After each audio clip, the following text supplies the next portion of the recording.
Hello again. My name's Miles Pitcher with Superior Lending. Today we're going to talk about something that creates a little bit of confusion. If you're doing a mortgage, you've probably seen the terms prepaid interest, per diem, and then you've also wondered how it is that you get to skip a payment when you do a purchase or a refinance. So we're going to explain that today. These all tie together and we'll get your questions answered. We're going to cover those topics. We're going to look at rent versus mortgages. We're going to understand what it means to pay in arrears. And then we'll answer a couple of questions in that, are you paying extra interest because of this? And is there a way to avoid the prepaid interest? So this is probably what you're going to receive from your lender. The top one is a snippet of a fee worksheet or a quote. The middle one is a loan estimate.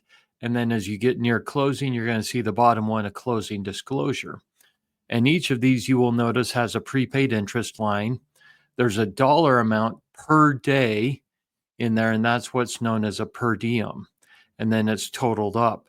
You will also notice that the bottom one, the closing disclosure, is very specific on what date to what date and the prepaid interest covers.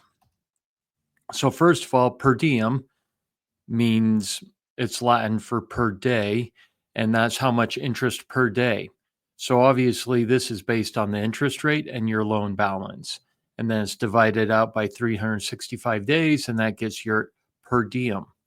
Prepaid interest is the accrual or the totaling of the interest from when the loan funds, and we also will use interchangeably here the word closing date, until the end of the month, and that gets totaled up.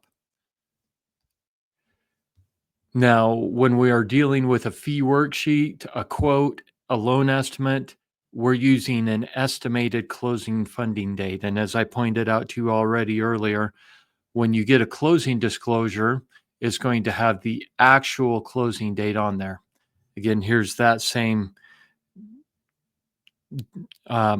the same one that shows here where the closing disclosure shows exact date from February 19th to March 1st. So it always takes the funding date to the end of the month. Now, let's talk about renting for a minute, just so that we can understand some things. As you rent, when January 1st comes around and your rent is due, you're paying in advance for the whole month of January, unless you have some real oddball agreement with your landlord. February 1st comes around, you're paying the full month of rent. Okay. When we get into mortgages, we pay what's known as the interest in arrears. Okay. But also remember that every mortgage payment has two elements to it: principal and interest. Principal meaning a reduction in your loan balance, paying that down, and then the interest goes as the profit to the lender for them loaning you money. So as you make that February 1st mortgage payment, remember that it's going to pay for all of January's interest, while the principal portion lowers the loan balance. Okay. So just remember that February 1st payment pays for the prior month's interest. Okay. And this is kind of how the mortgage cycle works. Now let's go through an example here. This is an actual client of mine. So they funded their loan on January 10th. The per diem was $66 a day. They had 22 days left in the month. And so as you can see there with the red arrow, their prepaid interest was $14.61. And then on that calendar, you can see that it covers the interest for the rest of the month of January. And this is how mortgages get set up at closing. And then we move to the next month, and this is the start of the mortgage cycle. So February 1st, there is no payment due.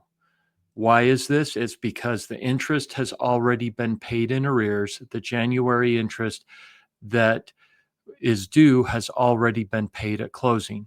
So there is no payment made February 1st. Then we hop to March 1st. There is a payment due. The payment will cover February's interest, and then that little piece of principal that's paid in that payment will reduce the loan balance in there. So I hope that makes sense. That's why we get to skip a mortgage payment, is because we pay the, I'll hop back here, is because January's interest was already paid. Now, the question is, can you avoid prepaid interest? Yes, you can minimize it, but you can't avoid it. The way to minimize it is to close at the end of the month so that the number of prepaid interest days is very small, 1 or 2 days on there. It is necessary. It is part of the loan process. Here's how you can get a hold of my team. And if you have any questions or want us to look at your quotes, always happy to give a second opinion on these things. But hopefully that helps you understand why we skip payments and why we have prepaid interest. Thanks for watching.